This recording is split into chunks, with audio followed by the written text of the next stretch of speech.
জননীং শারদাং দেবীং রামকৃষ্ণং জগদ্গুরুং পাদপদ্মে তয় শ্রিত্বা প্রণমামি মুহুর্মুহু। আজকে খুব শুভ দিন। আজ হচ্ছে দোল পূর্ণিমা। ভগবান শ্রী শ্রী চৈতন্য মহাপ্রভুর শুভ জন্মতিথি। এই শুভ দিনে আমি সকলকে এই দোল পূর্ণিমার মানে হোলির একটি শুভেচ্ছা, ভালোবাসা, আন্তরিক শ্রদ্ধা সব জানাচ্ছি। এখন আমাদের এই শারদাই নারী জাগরণ আয়োজিত এই আধ্যাত্মিক আলোচনার ক্লাসে আমাদের আলোচ্য বিষয় হচ্ছে যে শ্রী রামকৃষ্ণ স্বামী বিবেকানন্দ ধর্ম প্রসঙ্গ এই বই থেকে পাঠ। আমি এখন আমাদের আগের দিন হয়েছিল মহারাজ কথামৃত আলোচনা করছেন, সেটাই আজকে পরবর্তী অংশটা আমি পড়ছি। মহারাজ বলছেন, আমিটাই মায়া। ঠাকুর মায়া কিরূপ বুঝিয়ে বললেন, মায়া আবরণ স্বরূপ। এই দেখো না, গামছা আড়াল করলাম, আর প্রদীপের আলো দেখা যাচ্ছে না। ভক্তকে এই আবরণের মধ্য থেকে ঈশ্বর দর্শনের চেষ্টা করতে হয়। মানে মায়ার আবরণের ভেতর থেকে ভক্ত ঈশ্বর দর্শনের চেষ্টা করেন, সেটাই বলছেন ঠাকুর। তাই সে মহামায়ার পূজা করে আর শরণাগত হয়ে বলে, মা পথ ছেড়ে দাও, তুমি পথ ছেড়ে দিলে তবে ব্রহ্মজ্ঞান হবে। ঠাকুর বলতেন না যে মার কাছে সে ব্রহ্মজ্ঞানের চাবি। মা যদি কৃপা করে দোর না খুলে দেন তাহলে আর উপায় নেই। ঠাকুর তার অন্তরঙ্গ পার্শ্বদের বলতেন, ভক্তদেরও বলতেন। বৈষ্ণব গোস্বামীরা এই মায়া স্বীকার করেন না। তাদের মতে শ্রীকৃষ্ণ পরব্রহ্ম আর শ্রী রাধা তার স্বরূপ শক্তি বা চিৎ শক্তি, মায়া বহিরঙ্গ শক্তি। শ্রী রাধিকা হচ্ছেন যোগ মায়া। তাই গোস্বামীরা শক্তির উপাসনা অর্থাৎ দুর্গা পূজা করেন না।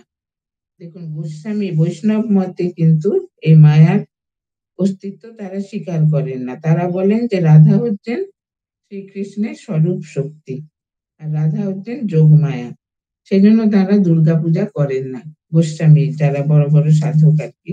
কিন্তু ঠাকুর স্পষ্টই বলেছেন, মহামায়ার শরণাগত না হলে, শক্তি উপাসনা না করলে ব্রহ্মজ্ঞান হবে না। ব্রহ্মজ্ঞান লাভ করতে হলে শক্তির উপাসনা করতে হবে, এটা ঠাকুরের অভিমত। ঠাকুর আবার বলেছেন, মায়াবাদ শুকনো, ব্রহ্ম সত্য, জগৎ মিথ্যা। এই হলো মায়াবাদ। মায়াবাদীরা জগৎ উড়িয়ে দেয়, অতএব তাদের দ্বারা জগতের কল্যাণ সাধন হয় না। জগতের কল্যাণ করতে হলে বিদ্যার আমি রাখতে হয়। জগতের কল্যাণ করতে গেলে জগৎকে তো স্বীকার করতে হবে। কিন্তু যারা মায়াবাদী তাদের মতে কি, ব্রহ্মসত্য, জগৎ মিথ্যা। জগতের যেখানে অস্তিত্বই নেই সেখানে কি জগতের কল্যাণ করবেন তারা? সেই জন্য তারা জগতের কল্যাণ করেন না। বলতে জগতের কল্যাণ করতে হলে বিদ্যার আমি রাখতে হয়। এ কারণ ঠাকুরের ভয় পাছে নরেন্দ্রনাথ শুকনো জ্ঞানী হয়ে যায়, তাকে দিয়ে যে জগৎ কল্যাণের কাজ করাবেন। তাই ঠাকুর বারবার নরেন্দ্রের হাত মুখ স্পর্শ করছেন আর বলছেন, এসব মানে নরেন্দ্রের সবকিছুই ভক্তের লক্ষণ, জ্ঞানীর আলাদা লক্ষণ। চেহারা, মুখ, চোখ সবই শুকনো হয়। হ্যাঁ, ঠাকুর তো স্বামীজিকে এনেছেন মায়ের কাজ করানোর জন্য।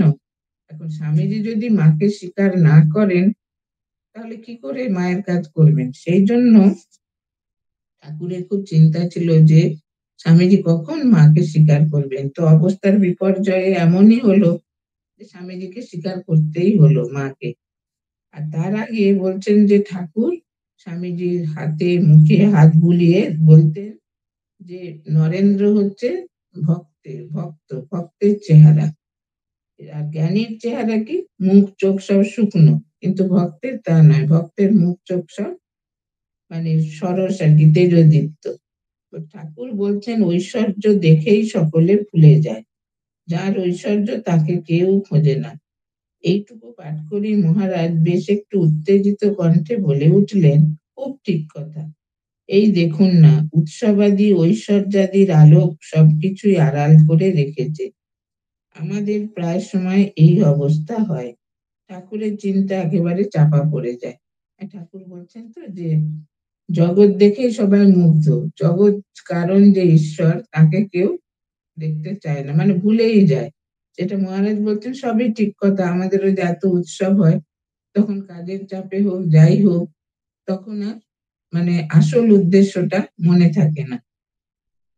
সনাতন প্রভু শ্রীকৃষ্ণকে শুকনো রুটি একটু নুন দিয়ে ভোগ দিতে দিতে বলছেন, প্রভু তোমার অসীম ঐশ্বর্য, ঐশ্বর্যবান লোক তোমায় সেইভাবেই সেবা আরাধনা করুক, কিন্তু প্রভু আমার এই মাত্র সম্বল, তোমায় গ্রহণ করতে হবে। দেখুন সনাতন তো খুব বড় ভক্ত ছিলেন, চৈতন্য দেবেরই ভক্ত উনি। তো উনি বলতেন যে প্রভু তোমার অনেক ঐশ্বর্য, তোমার ভক্তরাও অনেকে মানে খুব ঐশ্বর্যবান, খুব ধনী, তারা তোমার সেবা সেভাবে করুক, কিন্তু আমার কিছু সম্বল নেই, এই শুকনো রুটি একটু নুন দিয়ে আমি তোমাকে দিচ্ছি, তাছাড়া আমি আর কিছু ভালো করতে চেষ্টা করব না এ বিষয়ে, কারণ তোমার প্রসাদ আমি গ্রহণ করি। দেখুন প্রভু মুখরোচক ও সুখসাধ্য আহার্য মাত্রেই জিভের লাম্পট্য বাড়ায় হরেক রকমের লালসার তাড়নায়। প্রভু এখনো পর্যন্ত এইটুকু জয়েই সমর্থ হয়নি। দেখুন কিরকম ভক্ত, মানে উনি ভগবানকে শ্রীকৃষ্ণকে যা নিবেদন করবেন সেটাই তো প্রসাদ পাবেন।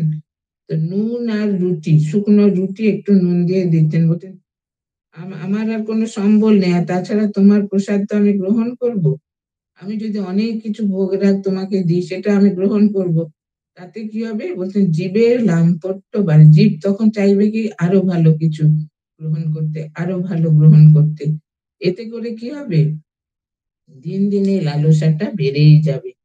বলছেন এখনো পর্যন্ত এটা জয় করতে আমি সমর্থ হইনি। এই সনাতন বলছেন কত বড় ভক্ত তিনি, সাধক। ঠাকুর সহাস্যে ব্রাহ্ম ভক্তদের বলছেন তার সংসারে হবে না কেন, তবে কি জানো মন নিজের কাছে নাই, মন নিজের কাছে থাকলে তবে তো ভগবানকে দেবে, মন বন্ধক দিয়েছ কাম কাঞ্চনে, তাই সর্বদা সাধু সঙ্গ করতে হয়। সাধু সঙ্গ কাকে বলে, কিভাবে সাধু সঙ্গ করতে হয়, সেই বিষয়টি মহারাজ পূজ্যপাদ মহাপুরুষ মহারাজের এক উপদেশ বর্ণনা করে বোঝালেন। সাধুর কাছে যাবার সময় তার বা ঠাকুরের বিষয় চিন্তা করতে করতে যেতে হয়, পিছুটান না রেখে, পিছুটান রাখতে নেই। বলছেন যে সময় জ্ঞান না রেখে সাধুর সঙ্গে ভগবত প্রসঙ্গ করতে হয়, এবং ফেরবার সময় পথে ও ঘরে এসে সেই সব কথা মনে মনে স্মরণ মনন করতে হয় বা আলাপ আলোচনা করতে হয়। দেখুন এটা বলছেন ঠাকুর যে সংসারে হবে না কেন, কিন্তু সংসারে এত কঠিন কেন, সংসারে বলছেন তোমাদের মন তো নিজের কাছে নেই, মন তো বন্ধক দিয়েছো কামিনী কাঞ্চনে, তারাই তো মনটা অধিকার করে বসে আছে। সেই জন্য বলছেন যে মহাপুরুষ মহারাজ বলতেন যে সাধু সঙ্গ করলে এই মনের এই ভাবটা কাটবে। তো কি করে কাটবে, তখন বলছেন যে যখন সাধুর কাছে যাবে তখন ঠাকুরের বিষয় চিন্তা করতে করতে যাবে, কোনো পিছু টান রাখবে না যে সংসারে এই কাজটা বাকি আছে, ওই কাজটা বাকি আছে, একে এটা বলতে হবে তাকে, এগুলো কিচ্ছু রাখবে না, একদম শুদ্ধ ঠাকুরের চিন্তা বা তোমার ইষ্টের চিন্তা আর সাধুর চিন্তা করে যাবে। আর সময় জ্ঞান যে এই যে একটা একটা ঘন্টা আমি থাকবো কি আধ ঘন্টা থাকবো তা নয়, আমি যতক্ষণ পারবো থাকবো। আর বলছেন যে যা তুমি শুনলে সাধুর কাছে ভগবত প্রসঙ্গ, সেটা ফেরবার সময় পথেও সেটা মানে চিন্তা করবে, আর ঘরে এসেও সেই সব কথা মনে মনে স্মরণ মনন করবে, পরস্পর আলোচনা করবে, বলবে, তবে সেটা তোমার মনে দাগ কাটবে, না হলে কিন্তু এক কান দিয়ে শুনবে আর এক কান দিয়ে বেরিয়ে যাবে, কোনো কিছুই হবে না। এটাই বলছেন মহারাজ আর কি। এই প্রসঙ্গে মহারাজ একটি দৃষ্টান্ত দিলেন। হরি মহারাজের কাছ থেকে ঘটনাটি শুনেছিলেন। হরি মহারাজ তখন বলরাম মন্দিরে আছেন, দুটি যুবক তার সঙ্গে দেখা করতে এসেছে, এসেই কিন্তু যাবার জন্য ছটফট করছে তারা। তখন তার বারবার ঘড়ি দেখছে। হরি মহারাজ তখন তাদের মহাভারতের কাহিনীটি শুনিয়েছিলেন। কুরুক্ষেত্র যুদ্ধ শেষ হয়ে গেছে, মহারুদ্র ঋষি দুর্বাসার দর্শনে যুধিষ্ঠির গেছেন নানাবিধ উপচার নিয়ে। দুর্বাসার কাছে উপস্থিত হয়ে প্রণিপাত করে যুধিষ্ঠির উপচারাদি তাকে অর্পণ করলেন। হ্যাঁ, এটা মহারাজ একটা ঘটনা বলছেন দৃষ্টান্ত স্বরূপ আর কি। কেন বলছেন যে হরি মহারাজ কাছে একদিন দুজন যুবক এসেছে, তারা খালি ছটফট করছে, ঘড়ি দেখছে কখন চলে যাবে। তখন মহারাজ এই কথাটা বলেছিলেন যে কুরুক্ষেত্র যুদ্ধ শেষ হবার পর যুধিষ্ঠির একদিন অনেক কিছু উপঢৌকন নিয়ে গেছেন দুর্বাসার কাছে, ঋষি মুনি দুর্বাসার কাছে। সেগুলো যেগুলো তিনি এনেছিলেন উপঢৌকন, সেগুলো তাকে অর্পণ করলেন দুর্বাসা মুনিকে। দুর্বাসা সেগুলো তৎক্ষণাৎ দূরে ছুঁড়ে ফেলে দিয়ে রোষ কষায়িত নেত্রে তার দিকে তাকিয়ে রইলেন। দুর্বাসা মুনি তো খুবই, ওনার ভীষণ, তিনি মানে ক্রুদ্ধ হলে আর উপায় নেই, এত তার ক্রোধ ছিল। সেই জন্য যেই যুধিষ্ঠির তাকে জিনিসগুলো দিলেন, তাকে অর্পণ করলেন, তিনি সেগুলো সব ছুঁড়ে ফেলে দিলেন। দিয়ে খুব মানে ক্রুদ্ধ নয়নে, মানে খুব রেগে গেছেন এরকম, তার দিকে রোষ কষায়িত মানে নেত্রে তার দিকে তাকিয়ে রইলেন। যুধিষ্ঠিরের শোচনীয় অবস্থা, প্রাণ ত্রাহি ত্রাহি, কোন ক্রমে সেখান থেকে সরে পড়লেন। ঘরে ফিরলেন নিষ্প্রাণ দেহটাকে যেন টেনে নিয়ে। তার অবস্থা দেখে দ্রৌপদী খুব ব্যস্ত হয়ে জিজ্ঞাসাদি করতে লাগলেন। যুধিষ্ঠির কোনো উত্তর দেন না। অনেক অনুনয় বিনয়ের পর যুধিষ্ঠিরের কাছ থেকে দ্রৌপদী ব্যাপারটা জেনে নিতে পারলেন। তখন দ্রৌপদী বললেন, আমি মুনির কাছে নিজে যাব। যুধিষ্ঠির শুনে আঁতকে উঠলেন, বললেন, সর্বনাশ, যা হবার হয়েছে, তাকে আর বাড়িও না। ওই মহারাগী মুনি আমার যে দুর্দশা করেছেন, সেখানে তুমি নারী, তোমাকে দেখলে আর রক্ষা নেই। হ্যাঁ, কিছুতেই যুধিষ্ঠির তো খুব মন খারাপ, খুব মন খারাপ করে ফিরে এলেন। তখন দ্রৌপদী জিজ্ঞেস করছেন যে কেন তোমার এত মন খারাপ? তখন কিছুতেই উনি বলবেন না। অনেক অনুনয় বিনয়ের পর বললেন যে এই অবস্থা, আমি তাকে যেই অর্পণ করেছি সেই সব উপহার সামগ্রী, সেগুলো উনি দূরে ছুঁড়ে ফেলে দিলেন, দিয়ে আমার দিকে খুব মানে ক্রুদ্ধ নেত্রে তাকিয়ে আছেন, খুব রেগে গেছেন আমার উপর। তখন এটা শুনে দ্রৌপদী বলছেন, আমি যাব মুনির কাছে। তখন যুধিষ্ঠির বলছেন, আর তুমি যেও না, আমাকে, আমারই যা অবস্থা উনি করেছেন, আর তুমি গেলে আর রক্ষা থাকবে না। তুমি নারী, তোমাকে দেখলে যে উনি কি করবেন, মানে ঢুকতে তোমাকে দূর থেকে হয়তো তাড়িয়ে দেবেন। দ্রৌপদী কোনো কথা শুনলেন না, বললেন, আমি যাবই, তবে কয়েকদিন পরে, আপনার দুশ্চিন্তার কোনো কারণ নেই। 7 দিন পরে দ্রৌপদী উপচার সহ দুর্বাসার কাছে গেলেন। তাকে দেখেই মুনি অত্যন্ত আনন্দিত হলেন। দ্রৌপদীর হাত থেকে সবকিছু তিনি গ্রহণ করলেন এবং আহার করতে আরম্ভ করে দিলেন। দেখুন, 7 দিন আগে যুধিষ্ঠিরের জিনিস উনি ছুঁড়ে ফেলে দিলেন, আর খুব রেগে ওনার দিকে তাকিয়েছিলেন। 7 দিন পরে যখন দ্রৌপদী গেলেন, উনি যা যা নিয়ে গেছেন, খাবার জিনিস বা অন্য কিছু, খুব ভালোবেসে তার হাত থেকে নিলেন, নিয়ে খেতে আরম্ভ করে দিলেন। দ্রৌপদী যতক্ষণ না ফিরেছেন, যুধিষ্ঠিরের দুশ্চিন্তার শেষ ছিল না। দ্রৌপদীকে ফিরতে দেখে উদ্গ্রীব হয়ে সংবাদ জিজ্ঞাসা করলেন। সব শুনে তিনি বিস্ময়ে হতবাক। আমার অর্ঘ্য যিনি নিলেন না, তিনি তোমার অর্ঘ্য ওইভাবে গ্রহণ করলেন, কারণ কি? হ্যাঁ, এটা যুধিষ্ঠির অবাক হয়ে গেছে যে আমার জিনিস তিনি ফিরে মানে দূরে ছুঁড়ে ফেলে দিলেন, রেগে গেলেন, তোমার এটা অর্ঘ্য উনি এত সুন্দর করে নিলেন, কারণ কি?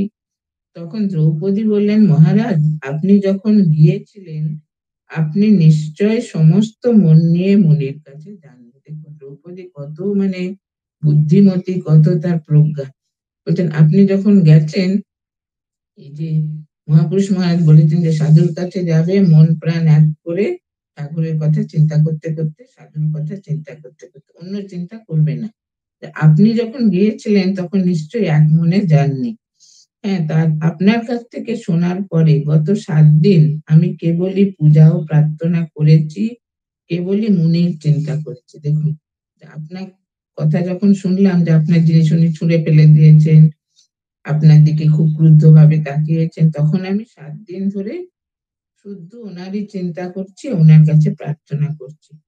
যখন যাত্রা করেছি, তখন ওই চিন্তা করতে করতেই গেছি। আমার সমস্ত মন প্রাণ তদ্গত হয়েছিল, তাই মুনি প্রসন্ন হয়ে আমার অর্থ গ্রহণ করেছেন। দেখুন, এটা এটা মুনির ক্ষেত্রে উনি বলেছেন, সত্যি ঘটনা এটা, এটা ভগবানের ক্ষেত্রেও প্রযোজ্য। আমরা যখন মন্দিরে যাই বা কোনো দেবতার দর্শনে, তখন মন প্রাণ এক করে যেতে হয় যে আমি এখন মন্দিরে যাচ্ছি, আমি এখন কোনো অন্য চিন্তা বিষয় চিন্তা করব না, আমি শুধু তারই চিন্তা করব। তাহলে কি হবে, আপনারও মন প্রসন্ন হবে, আর আপনি যে দেবতার দর্শনে যাচ্ছেন, তিনিও প্রসন্ন হয়ে আপনাকে আশীর্বাদ করবেন। সেটা আপনার দর্শনটা সার্থক হবে। তাহলে খুব তাড়াহুড়ো করে গেলাম, খুব তাড়াহুড়ো করে চলে এলাম, মনে অনেক অজস্র চিন্তা, তাতে কোনো ফল হয় না। সেটাই এখানে বলছেন এই ঘটনায়। মহারাজ দ্রৌপদীর তৎকালীন মনোভাব বর্ণনা প্রসঙ্গে বলেছেন, চিন্তয় মম মানস হরি চিৎঘন নিরঞ্জন। এটা একটা বিখ্যাত গান, স্বামীজি করতেন, ঠাকুরও করতেন। আর আজকের দিনে এটা খুবই প্রযোজ্য। আজকে তো দোল যাত্রা, শ্রীকৃষ্ণেরই দিন, আজকে শ্রীকৃষ্ণের অর্চনা হচ্ছে সারা ভারতবর্ষ জুড়ে এসব গান। বলছেন যে দ্রৌপদীর তাদাত্ম্য অবস্থা হয়েছিল, এইরকম ব্যাকুলতা ও আরতি নিয়েই সাধুর কাছে যেতে হয়। দু চার মিনিট বসে অন্য নানা কথা ভাবলে কি ফল পাবে বলো, এটা মহারাজ বলছেন। সাধুর কাছে যখন যাবে তখন এক মন প্রাণ, বা কোনো মন্দিরে যাবে তখন এক মন প্রাণ, তখন অনেক চিন্তা মনের মধ্যে রাখবে না, বিশেষ করে বিষয় চিন্তা, সংসারের চিন্তা রাখবেই না। সংসারের চিন্তা রাখলে কি হবে, সেই সেই চিন্তাটাই তোমার মনে প্রকট হবে। আর ইষ্ট চিন্তা বা ভগবানের চিন্তা বা সাধুর চিন্তা, সেটা তখন গৌণ হয়ে যাবে, মুখ্য ওটাই হবে। বলছেন আজকের বিষয়বস্তু অবতার তত্ত্ব। এই প্রসঙ্গে মহারাজ বললেন, রাম কৃষ্ণ বুদ্ধ চৈতন্য শ্রী রামকৃষ্ণ সকলেই অবতার, কিন্তু কারোর সাথে কারো মিল নাই। রাম ও কৃষ্ণ ক্ষত্রিয় কুল সম্ভূত, তাদের কাজকর্ম ক্ষত্রচিত। রাম সর্বক্ষণ ধনুকধারী, রাক্ষসকুল নিধন করেছেন। শ্রীকৃষ্ণ পার্থসারথী হয়ে কুরুক্ষেত্রে যুদ্ধরথ চালনা করেছেন ও মন্ত্রণা দিচ্ছেন। অর্জুনকে তিনি পরামর্শ দিচ্ছেন, কারণ তিনি তো অর্জুনের রথের সারথী। দুজনেরই অলৌকিক ঐশ্বরিক শক্তির ঐশ্বর্য বাল্যাবধি দেখা যায়। বুদ্ধ ক্ষত্রিয় বংশে জন্মগ্রহণ করেও অহিংসা ধর্ম প্রচার করলেন। শ্রী চৈতন্য ব্রাহ্মণ পণ্ডিতের ঘরে জন্মগ্রহণ করেও নিজে একজন শাস্ত্রজ্ঞ অদ্বিতীয় পণ্ডিত হয়েও সর্বত্যাগী সন্ন্যাস গ্রহণ করে ভগবত প্রেমে কেঁদে আকুল হয়ে জীবন কাটালেন। প্রত্যেকের জীবনটা মহারাজ কিভাবে আলোচনা করছেন, ব্যাখ্যা করছেন যে রাম আর কৃষ্ণ দুজনে ক্ষত্রিয় কুলে তো আবির্ভূত হয়েছেন। রাম তো সে তীর ধনুক তার হাতে সবসময়, আর রাক্ষসদের নিধন করছেন। কৃষ্ণ কুরুক্ষেত্র যুদ্ধে অর্জুনের সারথী হলেন, সেই রথ চালনা করছেন, অর্জুনকে পরামর্শ দিচ্ছেন কিভাবে যুদ্ধ করতে হবে। আর বুদ্ধ ক্ষত্রিয় বংশে জন্মগ্রহণ করেও অহিংসার প্রতিমূর্তি, অহিংসা ধর্ম প্রচার করলেন। আর শ্রী চৈতন্য ব্রাহ্মণ পণ্ডিতের ঘরে জন্মগ্রহণ করেও নিজে একজন খুব বড় পণ্ডিত হয়েও, শাস্ত্রজ্ঞ পণ্ডিত হয়েও সর্বত্যাগী সন্ন্যাস গ্রহণ করে ভগবত প্রেমে কেঁদে আকুল হয়ে জীবন কাটালেন। শ্রী চৈতন্য অন্ত কৃষ্ণ বহি রাধা। রাধা যেমন কৃষ্ণের জন্য তার ব্যাকুলতা তার সারা জীবনে দেখিয়েছেন, চৈতন্য দেবেরও তাই রাধার মতো ব্যাকুলতা, সেজন্য বলা হয় তার অন্তরে কৃষ্ণ আর বাইরে হচ্ছেন রাধা। বিরহের আনন্দ উপভোগ করবার জন্য শ্রীকৃষ্ণ এবার শ্রী চৈতন্য হয়ে এসেছেন। বিরহের আনন্দ এত অন্তরের জিনিস, সেটা উপলব্ধি করার জন্য শ্রীকৃষ্ণ এবার শ্রী চৈতন্য রূপে আবির্ভূত হয়েছেন। শ্রী রামকৃষ্ণ নৈষ্ঠিক ব্রাহ্মণ কুলে জন্মগ্রহণ করে কুলগত আচার ও শিক্ষা ত্যাগ করে ভগবান লাভের জন্য উন্মাদ। হ্যাঁ, আর ঠাকুরের বেলা কি বলছেন যে তিনি নৈষ্ঠিক ব্রাহ্মণ কুলে, তার পিতা কোনো কারোর দান গ্রহণ করতেন না, তার বুকটা সবসময় লাল হয়ে থাকতো। আর তিনি যখন হালদার পুকুরে স্নান করতে যেতেন, কেউ রাস্তায় থাকতো, সবাই বলতো ওই যে তিনি যাচ্ছেন। মানে এত সবাই তাকে শ্রদ্ধা করতেন, ভালোবাসতেন। যখন স্বয়ং ভগবান সে গয়াতে নারায়ণ বলছেন যে ক্ষুদিরাম, তোমার ভক্তিতে আমি খুব প্রসন্ন হয়েছি, তোমার পুত্র রূপে আমি তোমার সেবা গ্রহণ করব। দেখুন, সে ঘুমের মধ্যে স্বপ্ন দেখছেন, তখনও তিনি বলছেন, না প্রভু, আমি অতি দীন দরিদ্র ব্রাহ্মণ, আমি আপনার সেবা করতে পারবো না, সেবা অপরাধ হয়ে যাবে, সেই জন্য আপনি আসবেন না। দেখুন কত বড় উনি ভক্ত, যে ভগবান স্বয়ং আসতে চাইছেন, উনি বলছেন না, আপনি আসবেন না, আপনার সেবা আমি করতে পারবো না, কারণ আমি তো খুব দরিদ্র। তখন ভগবান মৃদু হেসে বললেন, ভয় নেই ক্ষুদিরাম, তুমি যা দেবে তাতেই আমি সন্তুষ্ট থাকবো। দেখুন কিরকম ভক্তির পরাকাষ্ঠায়, যে অবতার পুরুষ যেখানে জন্মগ্রহণ করেন, তাদের মধ্যে পিতা মাতা এত সততা, এত পবিত্রতা, এত উদারতা, এত মহত্ব, যে কল্পনা করা যায় না। আমরা মানে সাধারণ মানুষ এটা কল্পনাই করতে পারি না। এত সেখানে মানে সদ্গুণের একেবারে পরাকাষ্ঠা। সেই জন্য বলছেন যে তিনি সেই কুলগত আচার ও শিক্ষা ত্যাগ করে ভগবান লাভের জন্য উন্মাদ একদম ঠাকুর। বিবাহ করে স্বপ্নেও স্ত্রী সম্ভোগ করেননি। আর তার ত্যাগ বৈরাগ্যের এত তীব্রতা ছিল যে তিনি কামিনী বা কাঞ্চন স্পর্শ করতে পারতেন না। আপনারা তো জানেন ঠাকুরের জীবন, যে যত মানে স্বামীজি পরীক্ষা করেছেন, সেই একটা টাকা রেখে দিলেন তার বিছানার নিচে, ঠাকুর তখন কলকাতায় গেছিলেন, ফিরে এসে বিছানায় বসতে গিয়ে আর বসতে পারছেন না, সেই কাঁকড়া বিছা যেন কামড়ে দিচ্ছে এরকম। সেই জন্য বলছেন তার একেবারে সহজাত ছিল, কামিনী বা কাঞ্চন স্পর্শ করতে পারতেন না, কোনো ঐশ্বর্যের বিকাশ তাতে ছিল না। প্রেম ও করুণায় তার হৃদয় সদা বিগলিত ছিল। ঠাকুরের হৃদয়ে শুধু প্রেম আর করুণা, এই জগতের জন্য, জগতের সকলের জন্য প্রেম আর করুণা ঠাকুরের হৃদয়। তার সঙ্গে পূর্ব অবতারের কোথাও মিল নেই, একমাত্র এই প্রেমের বিকাশ ছাড়া। সব অবতারে আমরা কি দেখি? প্রেমের বিকাশ।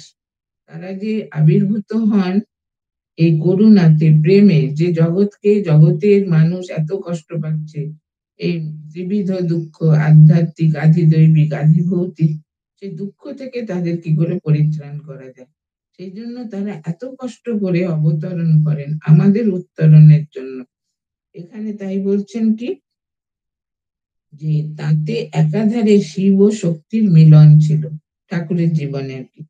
মহাপুরুষ মহারাজ একদিন প্রত্যক্ষ করেছিলেন যে সমাধি অবস্থায় দুটি জ্যোতি রেখা, একটি সামনে ও একটি পিছনে, ঠাকুরের স্বাধিষ্ঠান থেকে উঠে সহস্রারে মিলিত হলো। দুটো জ্যোতির রেখা, একটা শিব একটা শক্তি, এটা মিলে যে স্বাধিষ্ঠান থেকে মানে মূলাধার থেকে একেবারে সহস্রারে মিলিত হলো। তখন তার কেশ, শ্বশ্রু ও লোমরাজি খাড়া হয়ে উঠেছিল। এটা মহাপুরুষ মহারাজও তো ঠাকুরের অন্তরঙ্গ পার্শ্বদ, তিনি সেটা প্রত্যক্ষ করেছিলেন। ঠাকুর যুগাবতার, বর্তমান যুগোপযোগী শিক্ষা দীক্ষা দিতে এসেছিলেন। তাকে সেইভাবে ধারণা করে মনে দৃঢ় প্রত্যয় আনতে হবে। ইষ্টে এইরূপ নিষ্ঠা নিয়ে অন্য অবতারকে বুঝতে চেষ্টা করাই শ্রেয়। বলছেন ঠাকুর হচ্ছেন যুগাবতার, এই যুগোপযোগী শিক্ষা দিতেই তিনি এসেছিলেন। আর সেইটাই আমাদের মনে ধারণা করতে হবে, যে ঠাকুর মানুষ নন, তিনি হচ্ছেন সাক্ষাৎ ঈশ্বর। সেই ঈশ্বর আমাদের কল্যাণের জন্য, জগতের কল্যাণের জন্য আবির্ভূত হয়েছিলেন। তারপর প্রসঙ্গ রাসলীলার তাৎপর্য কি? মহারাজ বললেন, এ অপরূপ প্রেম তত্ত্ব সাধারণের জন্য নয়, সাধারণের বোধগম্য হয় না। দেখুন আজকে কি সুন্দর টপিক, যে আজকেই হচ্ছে চৈতন্যদেবের জন্ম তিথি, আজকেই এই রাসলীলা। বলছেন যে রাসলীলা সাধারণের জন্য নয়, সাধারণ বুঝতেই পারবে না। এটা হচ্ছে অসাধারণ ব্যাপার। যেসব যুবতী গোপাঙ্গনাদের সাথে শ্রীকৃষ্ণ রাসলীলা করেছিলেন, তারা শুদ্ধ সত্য স্বভাবা, স্বামীর পাশে শয়ন করেও যোগ মায়ার প্রভাবে তারা কাম জয় করেছিলেন। যারা তা পারেননি, তারা সেদিন তার বাঁশি শুনতে পাননি। দেখুন ভগবানের কৃপা পেতে গেলে মনটাকে একেবারে নিষ্কাম করতে হবে, কোনো কামনা বাসনা থাকবে না। তাই বলছেন যে গোপীরা এই ভগবান শ্রীকৃষ্ণের বাঁশি শুনেছিলেন তারা একেবারে নিষ্কাম, তাদের মনে কোনো কামনা বাসনা ছিল না। এই জন্য তারা ভগবানের বাঁশির ধ্বনি শুনতে পেয়েছিলেন। আর যাদের মনে কামনা বাসনা ছিল তারা কিন্তু শুনতে পায়নি। তারা মানে মানে সেই ইয়েতে থেকেও, বৃন্দাবনের থেকেও ভগবানের বাঁশি শুনতে পাননি। এমনকি দেবতারাও আকাশ থেকে রাসলীলা দেখতে পাননি, নাচ গানের শব্দ মাত্র শুনতে পেয়েছিলেন। মানে এত শুদ্ধ সত্য সেই ভাব। যোগ মায়ার এই যে সূক্ষ্ম কাজ তা আমরা স্থূল দৃষ্টিতে দেখতে পাই না। তাই বৈষ্ণব কবি বলেছেন, অদ্যাপিও সেই লীলা করেন গৌর রায়, কোন কোন ভাগ্যবানে দেখিবারে পায়। বলছেন সেই গৌরাঙ্গদেব এখনো সেই লীলা করে যাচ্ছেন, কিন্তু সবাই দেখতে পায় না। যাদের মন একেবারে নিষ্কাম, একেবারে পবিত্র, তারাই দেখতে পায়। আর বলছে তার জন্য বলছেন কোন কোন ভাগ্যবানে, কেউ কেউ সেটা দেখতে পায়, কেউ কেউ পায় না।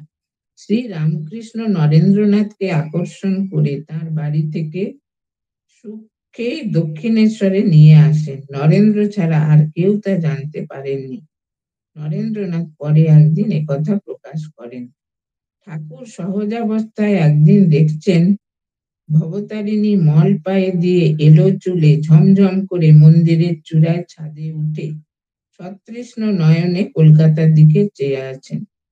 ধর্মভ্রষ্ট পথহারাদের প্রতি করুণায় মাতৃ হৃদয় ব্যথিত ও বিগলিত। তাই গভীর নিশীথে মায়ের এই সতৃষ্ণ দৃষ্টি।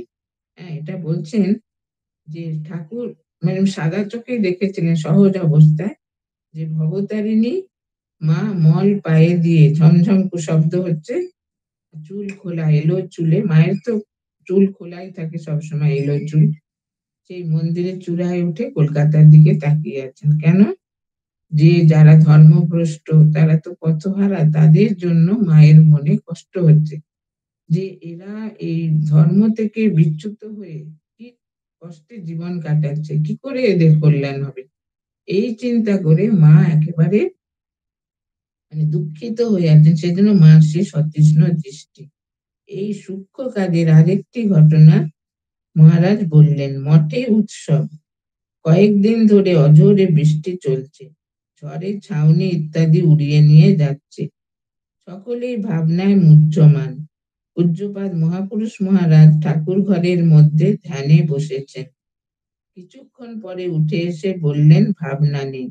তারপরে ঝড় জল থেমে আকাশ পরিষ্কার হয়ে গেল এবং নির্বিঘ্নে ঠাকুরের উৎসব সম্পন্ন হলো। দেখুন মানে কিরকম মহাপুরুষদের শক্তি, মানে আধ্যাত্মিক শক্তি, যে মঠে উৎসব হবে তখন তো মানে এসব চালা টালা করে করা হতো, ছাউনি দিয়ে, খড়ের ছাউনি। বলছেন যে সেই এত বৃষ্টি এত ঝড় যে সব উড়ে যাচ্ছে। তখন মহাপুরুষ মহারাজ ঠাকুর ঘরে গিয়ে ধ্যানে বসলেন। কিছুক্ষণ পরে এসে বললেন যে কোনো চিন্তা নেই, সব ঠিক হয়ে যাবে। সত্যি তাই হলো। কিছুক্ষণ পরে সব ঝড় জল থেমে গেল, আকাশ পরিষ্কার এবং নির্বিঘ্নে ঠাকুরের উৎসব সম্পন্ন হলো। পূজ্যপাদ প্রেমানন্দজি পূর্ববঙ্গে যাবেন, সব ঠিক। ঠাকুরের অনুমতি লাভের জন্য ঠাকুর ঘরে ঢুকলেন। ঠাকুরের সাথে কথোপকথন হচ্ছে। সেখানে সে সময় কোনো একজন ব্রহ্মচারী ধ্যান করছিলেন। অবশ্য ঠাকুরের কথা তার কানে পৌঁছায়নি, কিন্তু প্রেমানন্দজির বাক্যালাপে বেশ বোঝা যাচ্ছিল উভয়ের মধ্যে কথা চলছে, কারণ প্রেমানন্দজির ভাষা ও ভাব তার মর্মগত হচ্ছে। ধ্যানান্তে ব্রহ্মচারী ঘরের বাইরে এসে সকলকে কথা বলেন। প্রেমানন্দজি তারপর ঠাকুর ঘর থেকে এসে বললেন, না, যাওয়া হবে না, ঠাকুরের ইচ্ছা নয়। দেখুন এরা কেমন প্রত্যক্ষ ভাবে ঠাকুরকে উপলব্ধি করতেন। বাবুরাম মহারাজ প্রেমানন্দজি যাবেন কোথাও আর কি, সেখানে অনুমতি নেবার জন্য ঠাকুর ঘরে ঢুকেছেন। সেখানে তখন একজন ব্রহ্মচারী ধ্যান করছিলেন। তিনি তখন শুনতে পাচ্ছেন, তিনি ঠাকুরের কথা শুনতে পাচ্ছেন, কিন্তু মহারাজের কথা শুনতে পাচ্ছেন যে মহারাজ অনুমতি চাইছেন, কিছু বলছেন, কারোর সঙ্গে আমরা কথা বললে কিছু তো বোঝা যায়, সেটা তিনি পরে এসে সবাইকে বললেন। আর প্রেমানন্দজিও ঠাকুর ঘর থেকে বেরিয়ে বললেন, না যাওয়া হবে না, ঠাকুরের ইচ্ছা নয়। স্বামীজির প্রতিটি কাজে ঠাকুরের ওই সূক্ষ্ম যোগাযোগ সবসময় থাকতো। তার গুরু ভাইয়েরা ও শ্রী শ্রী সংঘ জননীও তা জানতেন। শ্রী শ্রী মা নিজেও সূক্ষ্ম চেতন রশ্মিতে নরেন্দ্রনাথকে সব সময় চৈতন্যময় করে রাখতেন, যে কারণে স্বামীজি স্পর্ধা করে বলতেন, বাবার চেয়ে মা বড়। দেখুন, স্বামীজির প্রত্যেকটা কাজে ঠাকুরের সঙ্গে সূক্ষ্ম যোগাযোগ, মানে ঠাকুরের অনুমতি তিনি নিতেন, ঠাকুরকে জিজ্ঞেস করতেন, ঠাকুরও বলে দিতেন। দেখুন, বিদেশে যখন স্বামীজি ছিলেন, স্বামীজির যখন এত নাম যশ হলো, তখন তো স্বামীজির অনেক সেই মিশনারি পাদ্রীরা অনেক শত্রু হয়ে গিয়েছিল, আপনারা তো জানেন। একদিন স্বামীজি একটা জায়গায় গেছেন, নিমন্ত্রণ করেছে, কফি খেতে যাবেন, কফিতে চুমুক দিতে যাবেন, কফির কাপে, তখন ঠাকুর সেখানে মানে আবির্ভূত। স্বামীজি দেখতে পাচ্ছেন, বলছেন, খাসনি, ওতে বিষ আছে। স্বামীজি খেলেন না। যদি খেতেন তাহলে কি কাণ্ড হতো চিন্তা করুন। এরকম প্রতি পদে ঠাকুর স্বামীজিকে রক্ষা করতেন। তাই বলছেন, আর মা কি করতেন? মা সূক্ষ্ম চেতন রশ্মিতে নরেন্দ্রনাথকে সবসময় চৈতন্যময় করে রাখতেন। স্বামীজির অন্তরে জ্ঞানের রশ্মি মা সবসময় মানে সঞ্চালন করে দিতেন। সেই জন্য স্বামীজি কি বলতেন, বাবার চেয়ে মা বড়। সকলে লক্ষ্য রাখবেন, প্রায় প্রতিটি কাজকর্মে, বিশেষ বিশেষ কাজে অন্তত তিনি মার আদেশ সর্বাগ্রে প্রার্থনা করতেন। পূজ্যপাদ হরি মহারাজকে একসময় মার বলে বলিয়ান হয়ে অতি গুরুতর অসুখ থেকে স্বামীজি রক্ষা করেন। অন্য এক সময় তিনি নিজেই মার কৃপায় সুস্থ হন। দেখুন কিভাবে এরা মানে প্রতি পদক্ষেপে ঠাকুরের কৃপা, মার কৃপা এরা উপলব্ধি করতেন। এবার এবার আমাদের হচ্ছে শ্রী রামকৃষ্ণের উক্তির আলোকে ব্রহ্ম শক্তি অভেদ এবং নিত্য ও লীলা। স্বামী ওঙ্কারানন্দের এই দুটি রচনা আনন্দ ছদ্মনামে উদ্বোধন পত্রিকায় জ্যৈষ্ঠ 1371 এবং আষাঢ় 1371 সংখ্যায় প্রকাশিত হয়েছিল। সেই রচনাগুলো আর কি আজকে আমাদের আলোচ্য বিষয়। প্রথমে ব্রহ্ম শক্তি অভেদ। শ্রী শ্রী রামকৃষ্ণ কথামৃত অন্যান্য গ্রন্থে শ্রী শ্রী ঠাকুরের ব্রহ্ম শক্তি, জ্ঞানী ও বিজ্ঞানী সম্বন্ধে কথাগুলির তাৎপর্য বুঝিবার জন্য চেষ্টা করার সময় আসিয়াছে। নানা ব্যক্তি নানা ভাব হইতে মীমাংসা করিতেছেন। এখন যতদূর সম্ভব তাহার ওই বিষয় উক্তিগুলি একত্র করিয়া যদি চিন্তা করা যায়, তাহা হইলে বোধ হয় একটা সমীচীন মীমাংসা হইতে পারে। হ্যাঁ, লোকোত্তর পুরুষের ভাব ও কথা বুঝা দুরূহ হইলেও মননের জন্য আলোচনা করিলে যথেষ্ট কল্যাণ হইবে বলিয়া মনে হয়। এটা মহারাজ বলছেন যে ঠাকুর তো অনেকবার বলেছেন ব্রহ্ম শক্তি অভেদ, কিন্তু এটা নিয়ে নানান জনে নানান আলোচনা করছে। এখন মহারাজ বলছেন যে ওটা যদি আমরা সূক্ষ্মভাবে মানে নিজেদের বোধ বুদ্ধি অনুসারে যদি আলোচনা করি, তাহলে মানুষের যথেষ্ট কল্যাণ হবে। যথা ব্রহ্ম শক্তি সম্বন্ধে আলোচনা করিতে হইলে আমাদের মনে রাখিতে হইবে যে শ্রী রামকৃষ্ণ দার্শনিক ও আধ্যাত্মিক তত্ত্ব কেবল পাণ্ডিত্যের জন্য বলেন নাই, কিন্তু ওই তত্ত্ব অনুভবের মধ্যে কিরূপ আসে, অর্থাৎ তাহার কথাগুলি শুনিলে প্রতিপাদ্য বস্তু সম্বন্ধে শ্রোতার মনে কিরূপ ধারণা হয় এবং সাধক নিজে কিভাবে অনুষ্ঠান করিলে পূর্ণকাম হইবে, সে সম্বন্ধেও বিশেষভাবে জোর দিয়েছেন। হ্যাঁ, বলছেন ঠাকুর খুব যে পাণ্ডিত্যের দিক থেকে বলেছেন তা নয়, কিন্তু এগুলো শুনলে, এগুলো পড়লে মানুষের মনে যে কি একটা পরিবর্তন আসবে, রূপান্তর আসবে, সেই তার উপরে ঠাকুর জোর দিয়েছেন। বলছেন যে প্রসঙ্গক্রমে মতান্তর ও আনুষঙ্গিক বিষয় সম্বন্ধেও তিনি অনেক কথা বলিয়াছেন। এখানে ব্রহ্ম শক্তি সম্বন্ধে বলিতে গিয়া নিত্য, লীলা, সগুণ ও নির্গুণ, জ্ঞানী ও বিজ্ঞানী সম্বন্ধে অনেক গভীর কথার উল্লেখ করিয়াছেন। অধ্যাত্ম রাজ্যের নিগূঢ় বিষয়গুলি সরল ভাষায় বলায় খুব সুগম মনে হয়, কিন্তু বিষয়গুলি পূর্বে যতটা সহজ মনে হয়, প্রণিধান করিলে সেই রকম সহজ মনে হয় না। মনে হয় যে বিষয়গুলি এত গম্ভীর যে বুদ্ধি প্রবেশ করিতে পারিতেছে না। এবং এটা বলছেন প্রথমে আমরা যখন পড়ি ব্রহ্ম আর শক্তি অভেদ মনে খুব সোজা, কিন্তু যত আমরা ভেতরে প্রবেশ করি ততই দেখব যে অত্যন্ত তাৎপর্যপূর্ণ, অত্যন্ত গম্ভীর আলোচনা। নিত্য, লীলা, অনুভূতির বিষয়, অবতারাদির জীবনে নিত্য হইতে লীলায় ও লীলা হইতে নিত্যে বিচরণ, তাহারাই বিজ্ঞানী। শ্রী রামকৃষ্ণ তাই বিজ্ঞানীর কথাই বলিতেছেন। স্থলে শ্রী শ্রী রামকৃষ্ণ কথামৃতের ভিন্ন ভিন্ন স্থল হইতে শ্রী রামকৃষ্ণের কতকগুলি উক্তি উদ্ধৃত হইল, যাহাতে তাহার কথার তাৎপর্য বুঝিবার সুবিধা হয়। যুক্তির সঙ্গে কথাগুলি সব একত্র করিয়া দিলে পাঠকের পক্ষে মনে মনে আলোচনা করিবার সুবিধা হইবে।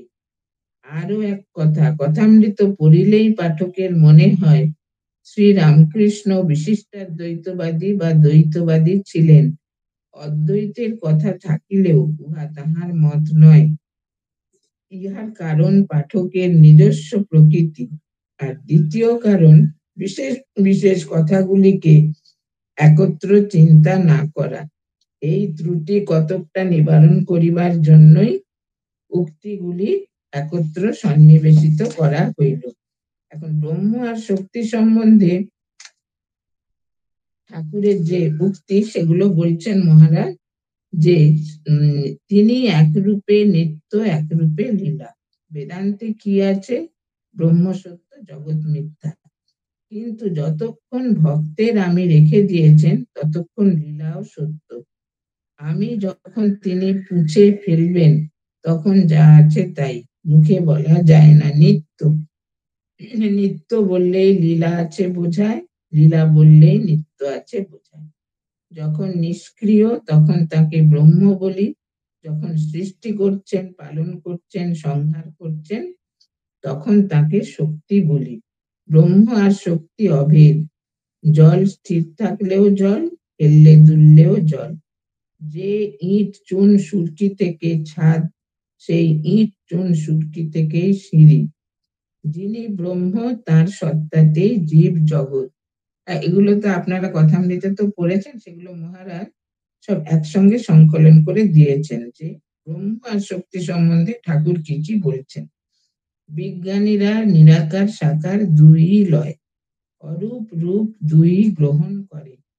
কালী ব্রহ্ম, ব্রহ্মই কালী, একই বস্তু। যখন তিনি নিষ্ক্রিয়, সৃষ্টি স্থিতি প্রলয় কোনো কাজ করছেন না, এই কথা যখন ভাবি তখন তাকে ব্রহ্ম বলে কই। যখন তিনি এই সব কাজ করেন তখন তাকে কালী বলি, শক্তি বলি। একই ব্যক্তি, নাম রূপ ভেদ। জ্ঞানী নেতি নেতি করে বিষয় বুদ্ধি ত্যাগ করে তবে ব্রহ্মকে জানতে পারে। যেমন সিঁড়ির ধাপ ছাড়িয়ে ছাড়িয়ে ছাদে পৌঁছানো যায়, কিন্তু বিজ্ঞানী যিনি বিশেষ রূপে তার সঙ্গে আলাপ করেন, তিনি আরো কিছু দর্শন করেন। তিনি দেখেন ছাদ যে জিনিসে তৈরি, সেই ইট চুন সুরকিতেই সিঁড়িও তৈরি। নেতি নেতি করে যাকে ব্রহ্ম বলে বোধ হয়েছে তিনি জীব জগৎ হয়েছেন। মানে এখানে জ্ঞানী আর বিজ্ঞানীর তফাৎটা ঠাকুর বোঝাচ্ছেন। বিজ্ঞানী দেখে যিনি নির্গুণ তিনিই সগুণ। যারা সমাধিস্থ হয়ে দর্শন করেছেন তারাও নেমে এসে দেখেন যে জীব জগৎ তিনিই হয়েছেন। হ্যাঁ, সমাধিস্থ অবস্থা থেকে যখন বুদ্ধিত হন সাধক, তখন কি তার উপলব্ধি হয় যে সমাধিতে যাকে আমি উপলব্ধি করেছি তিনিই জীব জগৎ হয়েছেন। সারে গামা পাধা নি, নিতে অনেকক্ষণ থাকা যায় না, আমি যায় না, তখন দেখে তিনিই আমি, তিনি জীব জগৎ সব। এরই নাম বিজ্ঞান। সাকার নিরাকার সাক্ষাৎকারের পর এই অবস্থা, মানে বিজ্ঞানের অবস্থা। সাকার চিন্ময় রূপ, নিরাকার অখণ্ড সচ্চিদানন্দ। তিনিই সব হয়েছেন। ব্রহ্মজ্ঞানের পরও ঈশ্বর একটু আমি রেখেছেন। সেই আমি ভক্তের আমি, বিদ্যার আমি, তা হতে অনন্ত লীলা আস্বাদন হয়। কিন্তু ভগবান অনন্ত, তার লীলাও অনন্ত। তাহলে ব্রহ্মজ্ঞানের পর যে তিনি একটু আমি রেখে দেন ব্রহ্মজ্ঞানীর মধ্যে, সেটা কেন রাখেন? যে তার লীলাটা সেই বিজ্ঞানী তিনি আস্বাদন করবেন বলে।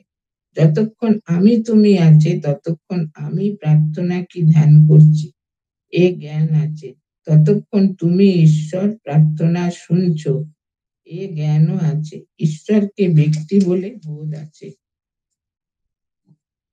তুমি পূর্ণ আমি অংশ এ বোধ থাকবে। এই ভেদ বোধ, হ্যাঁ, যতক্ষণ এই ভেদ বোধ ততক্ষণ শক্তি মানতে হবে। তাই যতক্ষণ যতক্ষণ আমি আছে ততক্ষণ দেহ বুদ্ধি আছে, ততক্ষণ ব্রহ্ম নির্গুণ বলবার জো নেই। মানে দেহ বুদ্ধি যতক্ষণ থাকবে ততক্ষণ যে আমরা ব্রহ্ম নির্গুণ এটা বলতে পারবো না, কারণ দেহ বুদ্ধি আছে। ততক্ষণ সগুণ ব্রহ্ম মানতে হবে। এই সগুণ ব্রহ্মকে বেদ পুরাণে তন্ত্রে কালী বা আদ্যাশক্তি বলে গেছে। এই যে ঠাকুর বলছেন না, যিনি ব্রহ্ম তিনিই কালী, সে কালী তত্ত্ব সম্বন্ধে বলছেন। তখন বিজয় কৃষ্ণ গোস্বামী বলছেন, এই আদ্যাশক্তি দর্শন আর এই ব্রহ্ম জ্ঞান কি করে হতে পারে? হ্যাঁ, এটা খুব সুন্দর প্রশ্ন। শ্রী রামকৃষ্ণ ব্যাকুল হৃদয়ে তাকে প্রার্থনা করো আর কাঁদো, এই রূপে চিত্ত শুদ্ধি হয়ে যাবে। তখন নির্মল জলে সূর্যের প্রতিবিম্ব দেখতে পাবে। ভক্তের আমি রূপ আরশিতে সেই সগুণ ব্রহ্ম আদ্যাশক্তি দর্শন করে। কিন্তু আরশি খুব পোঁছা চাই, ময়লা থাকলে ঠিক ঠিক প্রতিবিম্ব পড়বে না। দেখুন, ঠাকুরের সমস্ত উদাহরণ এত সুন্দর, মানে আমাদের প্রাত্যহিক জীবন থেকে। আয়নাতে যদি ময়লা পড়ে থাকে প্রতিবিম্ব দেখা যায় না, সেই জন্য বলছেন আয়নাটা মুছে নিতে হবে। সেই রকম বলছেন আমি রূপ যে ভক্তের আমি রূপ যে মানে আত্ম নিজের যে আমি রূপ আরশি, সেটাতে সগুণ ব্রহ্মের প্রতিবিম্ব পড়ে, কিন্তু সেটা যদি ময়লা থাকে তাহলে সেটা পড়বে না। মানে বিষয় বাসনা নানান রকম এই জাগতিক দিকে তার মন, এটা থাকলে হবে না। ময়লা থাকলে ঠিক ঠিক প্রতিবিম্ব পড়বে না। যতক্ষণ আমি জলে সূর্যকে দেখতে হয়, আর সূর্যকে দেখবার কোনরূপ উপায় হয় না। আর যতক্ষণ প্রতিবিম্ব সূর্য বই সত্য সূর্যকে দেখবার উপায় নাই, ততক্ষণ প্রতিবিম্ব সূর্যই 16 আনা সত্য। হ্যাঁ, প্রতিবিম্বই সত্য। যতক্ষণ আমি সত্য ততক্ষণ প্রতিবিম্ব সূর্য সত্য। সেই প্রতিবিম্ব সূর্যই আদ্যা শক্তি। ব্রহ্মজ্ঞান যদি চাও সেই প্রতিবিম্বকে ধরো, সত্য সূর্যের দিকে যাও। সেই সগুণ ব্রহ্ম যিনি প্রার্থনা শোনেন তাকেই বলো, তিনি ব্রহ্মজ্ঞান দেবেন। কেননা যিনি সগুণ ব্রহ্ম তিনিই নির্গুণ ব্রহ্ম, যিনি শক্তি তিনিই ব্রহ্ম। পূর্ণ জ্ঞানের পর অভেদ।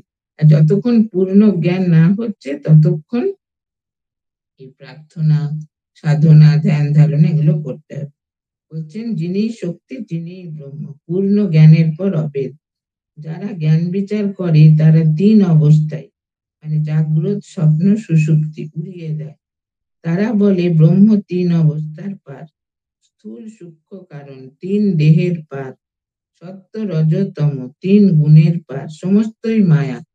হ্যাঁ, জ্ঞানী যারা তাদের কাছে তো এই জগতের কোনো অস্তিত্বই নেই। সেই জন্য বলছেন কি, যেমন আয়নাতে প্রতিবিম্ব পড়েছে, প্রতিবিম্ব কিছু বস্তু নয়, ব্রহ্মই বস্তু আর সব অবস্তু। ব্রহ্মজ্ঞানীরা আরো বলে দেহাত্ম বুদ্ধি থাকলেই দুটো দেখায়, প্রতিবিম্বটাও সত্য বলে বোধ হয়। এই বুদ্ধি চলে গেলে সোহম আমি সেই ব্রহ্ম এই অনুভূতি হয়। যতক্ষণ মানুষের দেহাত্ম বুদ্ধি থাকে তখন এই দুটো দেখে, আমি আর আমার ইষ্ট আলাদা। মানে এই দেহাত্ম বুদ্ধি না গেলে এই এই বোধটা আসে না যে ব্রহ্ম আর শক্তি অভেদ। সমাধির পর অবতারাদির আমি ফিরে আসে, বিদ্যার আমি ভক্তের আমি, এই বিদ্যার আমি দিয়ে লোক শিক্ষা হয়। জ্ঞানী কারো অনিষ্ট করতে পারে না, বালকের মতো হয়ে যায়। লোহার খড়গে যদি পরশমণি ছোঁয়ানো হয়, খড়গ সোনা হয়ে যায়। সোনায় হিংসার কাজ হয় না। বাইরে হয়তো দেখায় যে রাগ আছে কি অহংকার আছে, কিন্তু বস্তুত জ্ঞানীর এসব কিছু থাকে না।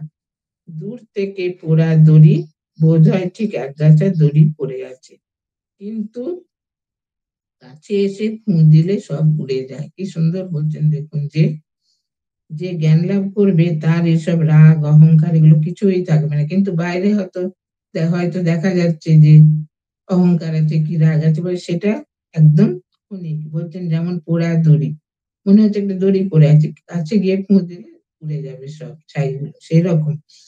বলছেন ক্রোধের আকার অহংকারের আকার কেবল, কিন্তু সত্যকার ক্রোধ নয়, সত্যকার অহংকার নয়।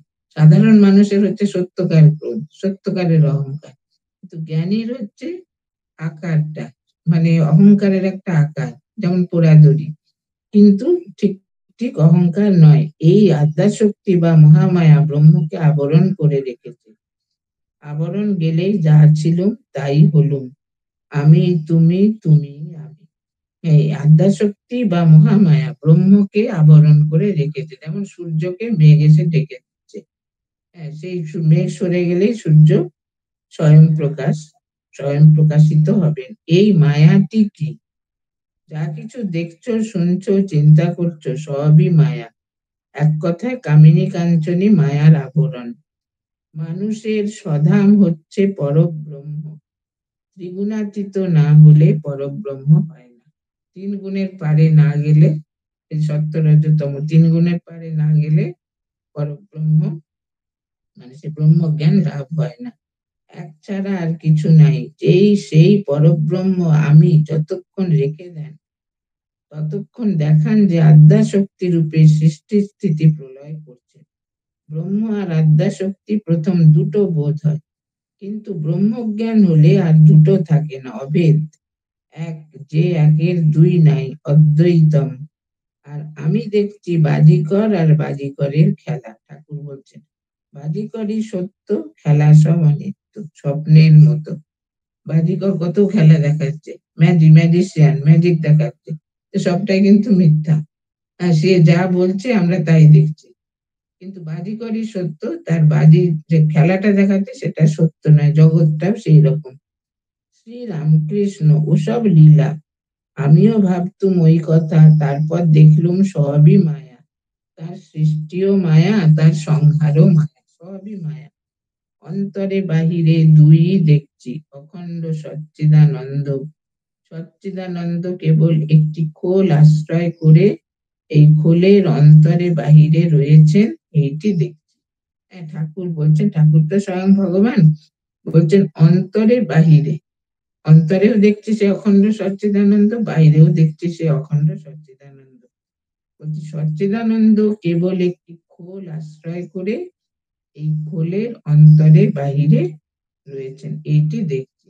মানে দেখুন ঠাকুর এই যে আমাদেরও সকলের অন্তরে সেই সচ্চিদানন্দ আছেন, কিন্তু আমাদের সেই বোধটা নেই। বলছেন যখন এই বোধটা হবে তখনই আমরা ব্রহ্মজ্ঞান লাভ করতে পারবো। বলছেন যে এই দেহ আর দেহি দুটো হচ্ছে আলাদা। আমরা দেহ আর দেহিকে এক করে ফেলি। যিনি দেহ তিনি দেহ, তা নয়, কিন্তু দেহ আলাদা দেহি আলাদা। এই জন্য ঠাকুর বলতেন দুঃখ জানে আর শরীর জানে, মন তুমি আনন্দে থেকো। ঠাকুরের যখন সেই মানে দুরারোগ্য ব্যাধি ক্যান্সার হলো, সে কত কষ্ট পেয়েছেন, তখন ওষুধপত্র কিছুই ছিল না। সে হোমিওপ্যাথি লাইকোপোডিয়াম 200 আরো কবিরাজি কত চিকিৎসা হয়েছে, কিন্তু তিনি একটুও সেই চিকিৎসায় মানে আরাম পাননি। কিন্তু সর্বদাই সে ভগবত প্রসঙ্গ আর ওইটাই বলতেন যে দুঃখ জানে আর শরীর জানে, মন তুমি আনন্দে থেকো। মানে ঠাকুর তার শরীর আর মনকে, এই দেহ আর দেহিকে একেবারে আলাদা করে দেখিয়ে দিলেন। এই জন্য তার অন্তরঙ্গ পার্ষদ হরি মহারাজ একদিন বলছেন যে এত কষ্ট, তো বলছেন আমি তো দেখছি আপনি আনন্দে আছেন। তখন ঠাকুর হেসে বলছেন শালা ধরে ফেলেছে রে। মানে এটা ধরে ফেলাটাও একটা খুব কঠিন ব্যাপার, মানে খুব উন্নত সাধক না হলে এটা ধরতে পারবে না, বাইরে কষ্টটাই দেখবে, কিন্তু ঠাকুর এটা মানে দেখাচ্ছেন যে যেহেতু তিনি দেহ ধারণ করেছেন বলে দেহের কষ্টটা তিনি গ্রহণ করছেন, যেন মানুষের সুখ দুঃখ হাসি কান্না আনন্দ বেদনা সবটাই নিয়েছেন, রোগ ব্যাধিটাও তিনি নিয়েছেন, নিয়ে তিনি দেখাচ্ছেন। কিন্তু তার যে দেহ আর দেহ যে আলাদা এই বোধটা তার এতই মানে তীব্র আছে যে তিনি দেহের কষ্টটাকে কষ্ট বলেই মনে করছেন না। দেখুন শুধু ঠাকুর তো স্বয়ং ভগবান, ঠাকুরের যে অন্তরঙ্গ পার্ষদ যারা তাদেরও জীবনে আমরা দেখি তারা কত কষ্ট পেয়েছেন রোগ ব্যাধিতে। স্বামীজি তো ডায়াবেটিস ছিল ভয়ঙ্কর রকমের। তারপরে এই রামকৃষ্ণানন্দজি, লাটু মহারাজ, হরি মহারাজ, হরি মহারাজের কতবার যে কার্বঙ্কল অপারেশন হয়েছে উইদাউট অ্যানেস্থেসিয়া, শুধু বলতেন আমাকে বলবে যে কখন অপারেশন হচ্ছে, মনকে তুলে নিতেন। তাহলে এরা কত মানে উচ্চ কোটির সাধক দেখুন, ঠাকুরের যার অন্তরঙ্গ পার্শ্বদ, মনকে তুলে নিতেন বাস সজ্ঞানে অপারেশন হচ্ছে, কাটা আছে রাখার বঙ্কল। কি মানে আমরা মানে এগুলো পড়লেও আমাদের অবাক লাগে, মানে কল্পনাও করতে পারি না আমরা। ঠাকুর তো ছিলেনই, ঠাকুর সাক্ষাৎ সেই পরব্রহ্ম নারায়ণ, কিন্তু ঠাকুরের যারা পার্ষদ তারাও কিন্তু এরকম, তারাও দেহ আর দেহকে একবার আলাদা করে দিয়েছেন। সেই জন্য দেহের কষ্ট তাদের কোনো কিছুই তাদের কষ্টে ফেলতে পারত না। দেহের কষ্ট তারা একেবারে তুচ্ছ। হ্যাঁ, দেহটাই তাদের কাছে তুচ্ছ। যতদিন ঠাকুরের কাজ করেছেন, ঠাকুর যতদিন তাদের রেখেছেন, তারা সেইভাবে এই জগতে মানে ঠাকুরের কাজ করেই ছিলেন, লোক কল্যাণে, জগতের কল্যাণে। কিন্তু দেহের কষ্ট তাদের কোনো কিছুই তাদের মনকে এতটুকু বিচলিত করতে পারেনি। লাটু মহারাজ তো সেই গঙ্গার ধারে ছোলা মানে বেঁধে গামছায় গঙ্গায় ডুবিয়েছে, জোয়ার এসে গেছে, বাস খিদে পেয়েছে, খেতেও পাচ্ছে না, মানে জোয়ারের জল কখন নামবে তখন তিনি সেই ছোলা খাবেন। ভাবুন এদের মানে তিতিক্ষা কষ্ট মানে চিন্তা করা যায় না। আমরা তো অতি ক্ষুদ্র আধার, কিন্তু আমরা যখন পড়ি আমরা মানে অবাক হয়ে যাই। মানে আমরা ভাবি এরকম মানুষ হতে পারে, এরকম করতে পারে। সাধনা এত কঠিন, এত তিতিক্ষা, এত তাদের সাধনা, মানে সেটা মানে কল্পনার অতীত আমাদের, কিন্তু তারা তো করে দেখিয়েছে। আর এই মানব শরীরে তারা যা করে দেবতা হয়ে 10 হাত 20 হাত তা তো না, মানব শরীরে কত যে কষ্ট তারা করেছেন, না খেয়ে না দিয়ে, মানে তাদের কষ্টের জন্য সীমা নেই। তো তবু তারা সদানন্দময়, সবসময় আনন্দে আছেন। কেন? দেহ আর দেহিকে আলাদা করতে তারা পেরেছিলেন। তাদের সেই ঠাকুরের কৃপায় তাদের সেই সক্ষমতা মানে এসেছিল সাধন জীবনে, যে তারা দেহ আর দেহিকে আলাদা করেছিলেন বলে দেহের কোনো কষ্টই তাদের কষ্টে ফেলতে পারেনি। সুতরাং আজকে এই পর্যন্ত এটা থাকলো যে ব্রহ্ম আর শক্তি অভেদ এ সম্বন্ধে মানে ঠাকুর যা বলেছেন মহারাজ সেটা আলোচনা করলেন। এরপর হবে ব্রহ্ম আত্মা শক্তির পরের দিন। তো আজকের এই শুভ দিনে ঠাকুরের শ্রীপাদ পদ্মে শতকোটি প্রণাম জানাই। তিনি যেন আমাদের আপনাদের সকলের উপর আশীর্বাদ ততধারে বর্ষিত হোক। তার আশীর্বাদে আমরা যেন ঠিক ভাবে এই আধ্যাত্মিক পথে অগ্রসর হতে পারি। আজকের এই শুভ দিনে সে দিব্যত্রয়ীর শ্রীপাদ পদ্মে এই প্রার্থনা জানিয়ে আমি শ্রী রামকৃষ্ণ স্বামী বিবেকানন্দ ধর্ম মাতাজির অমূল্য সময়ের দিকে দৃষ্টি রেখে আমরা পরবর্তী পর্যায়ে এগিয়ে যাব। পরবর্তী নিবেদন সঙ্গীত নিবেদন পুতুতুণ্ড রীনা পুতুতুণ্ড। প্রণাম মাতাজি। ঠাকুর মা স্বামীজির চরণে প্রণাম জানাই। আজ একটি শুভ দিন, শুভ দোলযাত্রা এবং শ্রী চৈতন্যদেব মহাপ্রভুর আজ শুভ আবির্ভাব তিথি। তাই আজ একটু এক লাইন দু লাইন পড়ে আমি গানটা করছি। কথামৃতে আমরা পাই, পেনেটি মহোৎসবে নবদ্বীপ গোস্বামী সংকীর্তনের দলের মধ্যে ঠাকুর নৃত্য করছেন এবং মাঝে মাঝে সমাধিস্থ হয়ে যাচ্ছেন। চতুর্দিকে ভক্তেরা হরিধ্বনি করে তার চরণে পুষ্প বাতাসা নিক্ষেপ করছেন। মহোৎসবে সমবেত সহস্র সহস্র নরনারী ভাবছেন এই মহাপুরুষের ভিতর নিশ্চয়ই শ্রী গৌরাঙ্গের আবির্ভাব হয়েছে। কেউ ভাবছেন ইনি সাক্ষাৎ সেই গৌরাঙ্গ। এই ভাবের উপরে আমি প্রেমেশানন্দ মহারাজ, স্বামী প্রেমেশানন্দ মহারাজের লেখা গানটি নিবেদন করছি। ঠাকুর আর গৌরাঙ্গ তো অভেদ, গৌরী মাও এই কথা বলেছেন একবার।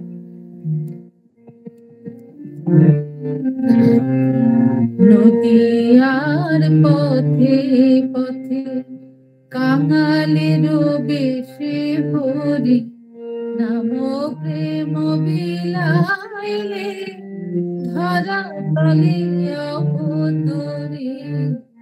নদিয়ার পথে পথে কাঙালের বেশে হরি নাম প্রেম বিলাইলে ধরা তলে অবতরে। সেধে ফিরে ঘরে ঘরে প্রেম নিবে আয় কেড়ে। সেধে ফিরে ঘরে ঘরে প্রেম নিবে আয় কেড়ে। ভাসিয়া নয়ন নীরে যারে তারে পায়ে ধরি। নদিয়ার পথে পথে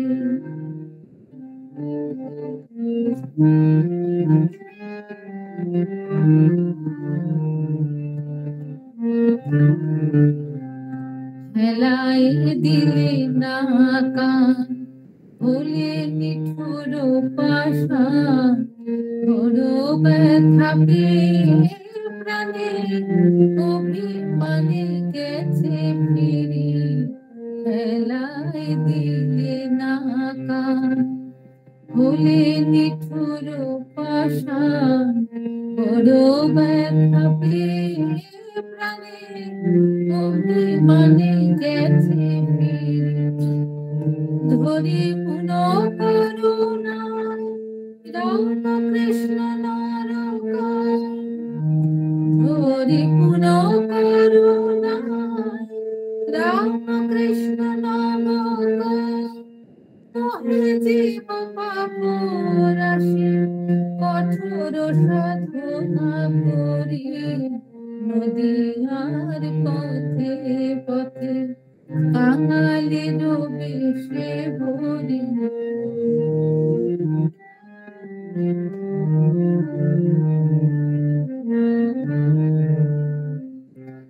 নিরক্ষর দীনহীন রোগে দেহ বিমলি।